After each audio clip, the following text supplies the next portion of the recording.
Inaonekana wazi kuna mtindo ambao mimi leo nataka kuzungumza wazi. Yes. Ni mtindo ambao unapangwa na serikali kwa kuhangaisha viongozi wa upinzani, wa kuhangaisha wale ambao hawaelewani nao. Huwezi kuwa na kitendo kama kile tuliona jana kule Othaya without county security team ya Nyeri kujua ni nini ilikuwa inafanyika, kwa sababu National Intelligence Service officers wako mpaka kwa sub county. Kukiwa na kiongozi wa upinzani kama Mheshimiwa Gachagua anaenda kwa mkutano mahali 2-3 days mbele ya hiyo, wakuu wa usalama wa hiyo area wanajua kwamba kutafanyika mkutano wa aina hii hapa, na viongozi ambao watakuwa hapa ni akina nani na akina nani watakuwa na hayo maneno yote. Inawezekanaje basi kwa mkutano kama huo watu waingie pale waanze kutupatia kazi kwa kanisa na kuna serikali? Lazima walipata nafasi, walikuwa na habari mbeleni kwamba Mheshimiwa Gachagua atakuwa huko, ataabudu hapo. Saa hii nikisema wiki ijayo nitaenda kufanya misa Kisumu Central for example. Tena ndio mimi na washauri hawa ndugu zangu viongozi walio katika vitengo vya usalama, usikubali kutumiwa kubeba uchafu wa watu na mipango ambayo inakuharibia wewe mwenyewe sifa kwanza. Inaharibu nchi yako.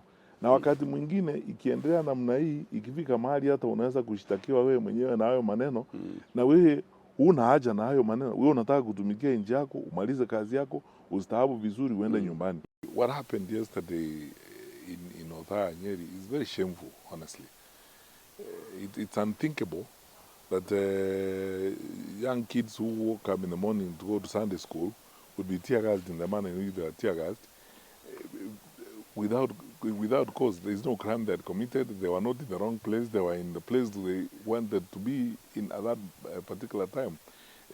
Poor old women running around, away from tear gas and harassment is very, very shameful. And I've often said, for our political leaders, don't listen so much to the words they tell you, especially the ones in government. Look at their actions. Because how would a confident government do that? Because a government that's confident and has no problem with its population, with its people, why would they allow that kind of thing to happen? Okay, fine. Now, with tremendous respect, and I'm happy myself that the senior leaders of government, including His Excellency the Deputy President, whom I have a lot of respect for, and the Minister for Interior have said, agree with us that what happened is shameful and it's something that ought not to happen. Now, let's move to action. Let's see whether action will be taken and so on. Because that is what is going to tell us the sincerity or genuineness of this. Let's see what's going on. The pictures are all over the place. Those guys carrying AK-47 and so on. And then you see some strange things being said by leaders. Like I saw one leader from Laikipia saying something laughable. That Gachagua organized that so that he can seek sympathy. If he organized it, it's against the law. So why don't you arrest those people he was organizing that with?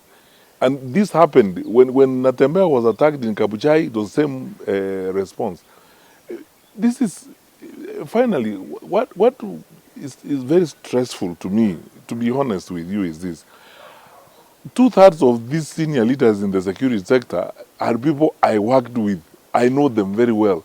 Some of them are fairly decent people. I have said this and I don't mind repeating it again. The Inspector General, Mr. Kanja, is one of the best police officers in the country. He was my GSU commandant when I was Minister for Interior. I mean, the DCI. Hawa ni watu tumefanya kazi nao na ninawajua. Some of them are going to retirement. Why do they want their careers to be soiled by that kind of nonsense perpetrated by some third-rate politicians who have problems, and they think the best way to square out issues is to go and beat up innocent children and women. And finally, for government, and with tremendous respect, mimi naheshimu serikali, I respect our leaders in government. They are walking the country themselves to disaster. Because you will never have enough bullets for 55 million or so Kenyans. And you can't shoot your way to electoral victory or what have you. You cannot intimidate people. You can't replace proper engagement with the public. So this effort of trying to create situations like some countries in the region is not going to work. Let's go to electoral contest, kila mtu afanye yake. Wananchi wakiamua vile wataamua, basi hivyo ndivyo itakuwa. And then those who in authority need to understand, in any case, by the way, this is the electoral mandate, which means it has an expiry date. If it comes to a point where it has expired in your case, you don't have to beat innocent children and women about it. Go say sasa vile imekuwa iko namna hii, you know, kutakuwa na siku ingine. That is how life is, and that's how we become a mature country. But we shouldn't go the way that happened yesterday. Very, very shameful. And we have seen this again and again and again. The level of arrogance that you see, goons, you know, armed people, moving around. And then, you know, for me, no one will tell me, will give me lectures about, oh, we didn't know what was happening. A leader, a national leader of Gachagua's stature, when they move to a particular place and they're going to have a function in a particular place, the county security team knows. The National Intelligence Service officers in that area knew that there was going to be a meeting that day. How can you tell me that they did not know there was a plan to disrupt the meeting? So this pretense and so on, okay, it will be tested. They have said they have all vowed action, including the Inspector General. Let's give them the benefit of doubt and wait for the action. Na kwa heshima kubwa sana kwa wale viongozi wetu wako kwa serikali, tafadhali tuheshimu akili na uwezo wa wananchi tunaowaongoza. Kuna mambo mengine tunaambia wananchi ambayo unashangaa kwa sababu inawezekanaje. Sasa labda kuna kitu inapangwa hapo, kuna mambo inaendelea hapo. You know, unaweza kuona hii si rocket science. Unaweza kuona hapo kuna kitu inafanywa hapo. Utakuja kusikia baada ya miezi 2, miezi 3, sijui passport ilitolewa, sijui nini, sijui mambo kuna ujeuri unafanyika hapo. Sasa story imeanza kuundwa. Okay. Unawezaje kuingia kwa ofisi ya waziri wa usalama ukaa huko 5 hours? Na tena Nyaya House, sio kwingine, Nyaya House.